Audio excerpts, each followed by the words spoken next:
आइए पीयूष जी, आपका ही इंतजार है।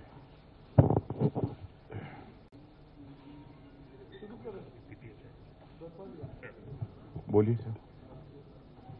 नमस्कार।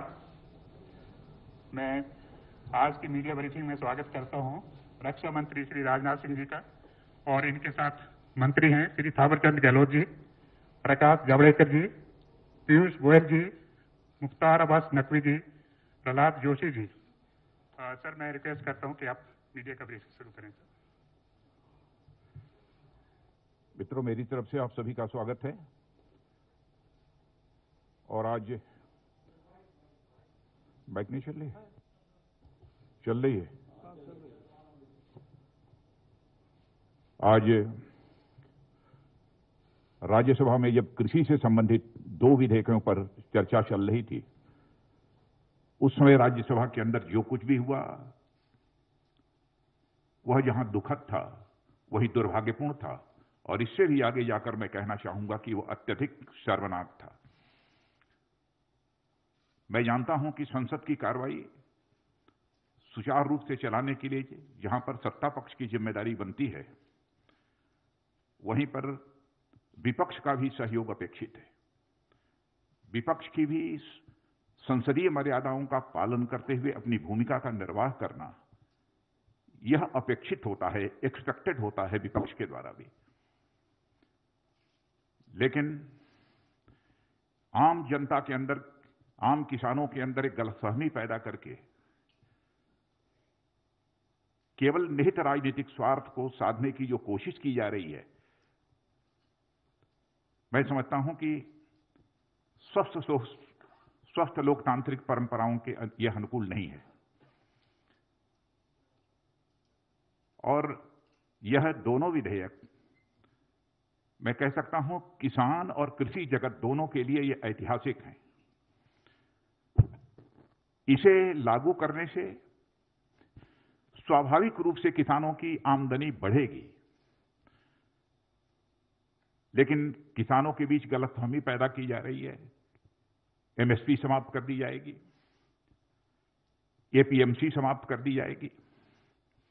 हकीकत यह है कि यह दोनों बिल प्रभावी होने के बाद हमारा किसान अपना माल भारत में जहां भी बेचना चाहता है पूरी आजादी के साथ बेच सकता है, जहां पर भी उसको अच्छी कीमत मिले।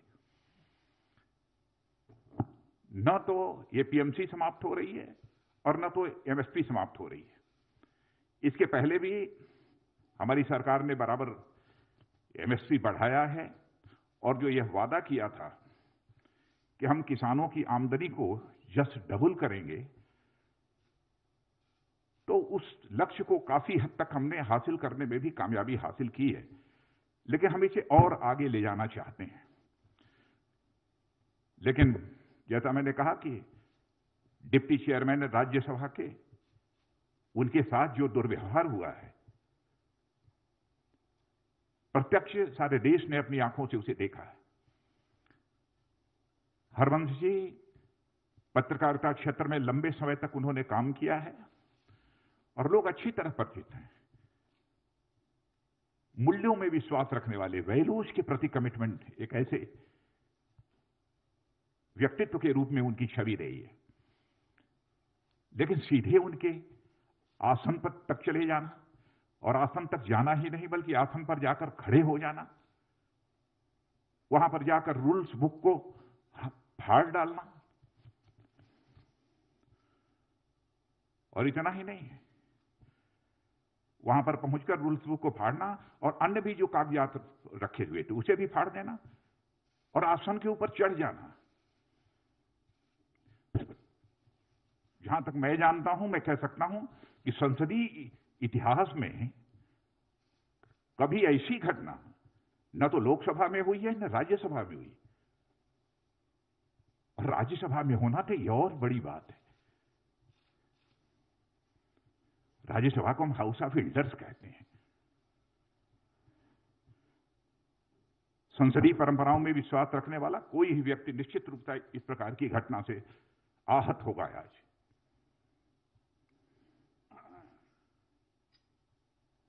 केवल भ्रामक तथ्यों के आधार पर हमारे देश के किसानों को गुमराह करने की कोशिश की जा रही है। मित्रों, मैं भी किसान हूं, मैं भी कृषि मंत्री हूं। मैं तो अपने जीवन में, राजनीतिक जीवन में कभी यह सोच नहीं सकता कि हम जिस सरकार में हुआ, सरकार कुछ ऐसा कदम उठाएगी जो किसानों के हितों पर चोट पहुंचाने वाला होगा।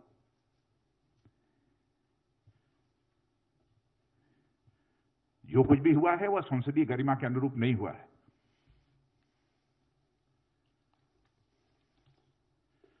और संसदीय लोकतंत्र में मर्यादाओं का बहुत बड़ा स्थान होता है।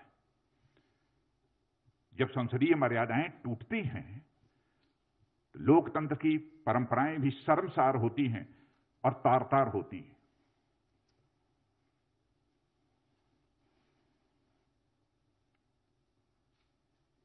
और कुछ सांसदों के द्वारा उपसभापति जी के साथ जैसा आचरण किया गया है, उसकी जितनी भी भर्त्सना की जाए वह कम है।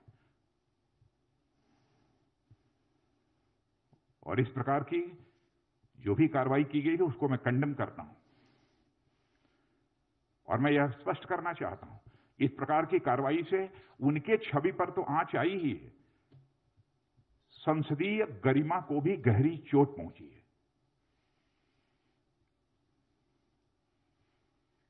मित्रों, इस अवसर पर मुझे इतना ही कहना था।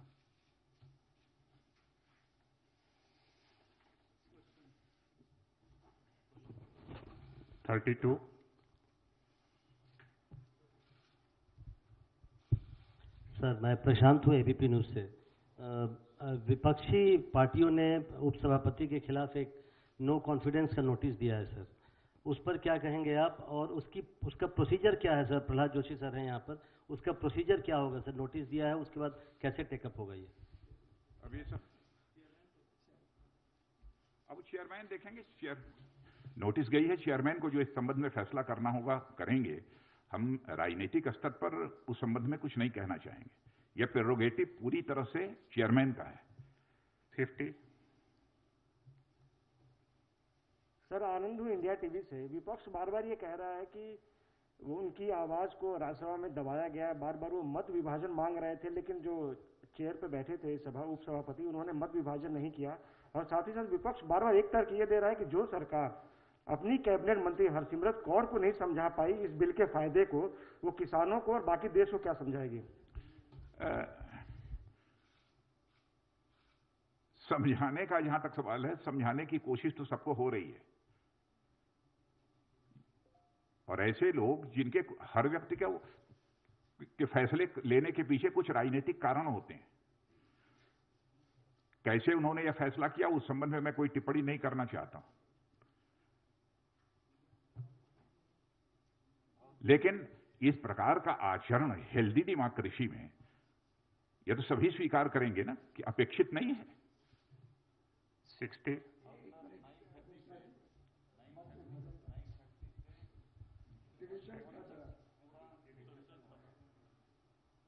अब यही संसदीय कार्य मंत्री बतला रहे हैं कि 9:30 बजे से 1:30 बजे तक पूरा डिस्कशन चला है।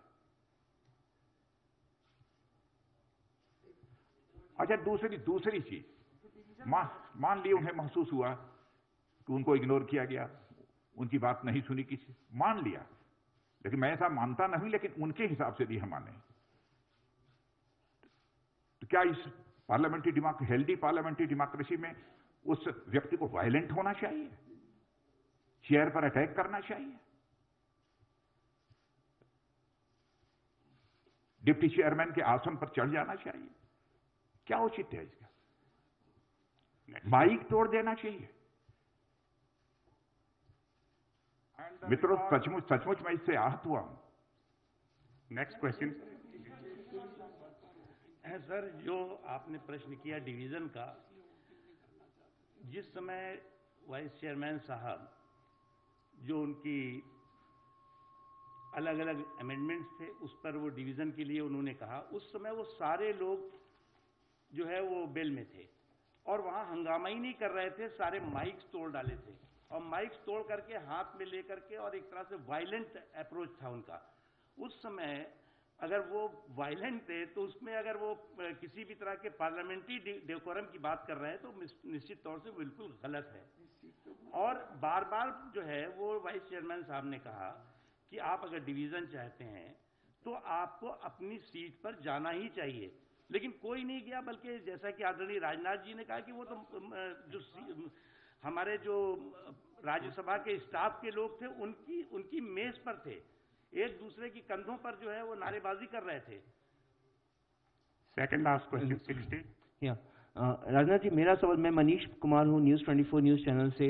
एमएसपी को लेकर जो लगातार एक बात कही जा रही है कि एमएसपी खत्म हो जाएगा, इस पे आप क्या स्पष्टीकरण देंगे? क्योंकि आज पंजाब से लेकर हरियाणा में कई जगह ट्रैक्टर जलाई गई, किसान जो है वो सड़कों पे उतरे हुए थे, उस दौरान ही ये बिल भी पास हो गया संसद से।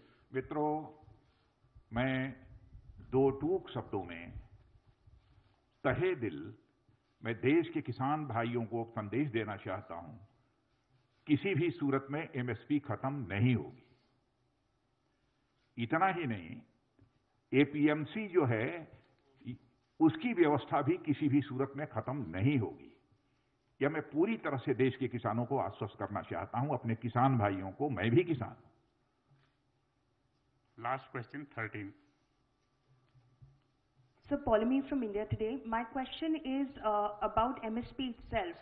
Swadeshi Jagran Manch as well, for instance, has said that why can't you write it into the act itself, guarantee MSP and guarantee that if anyone tries to buy produce at a price lesser than MSP, then it will be deemed illegal.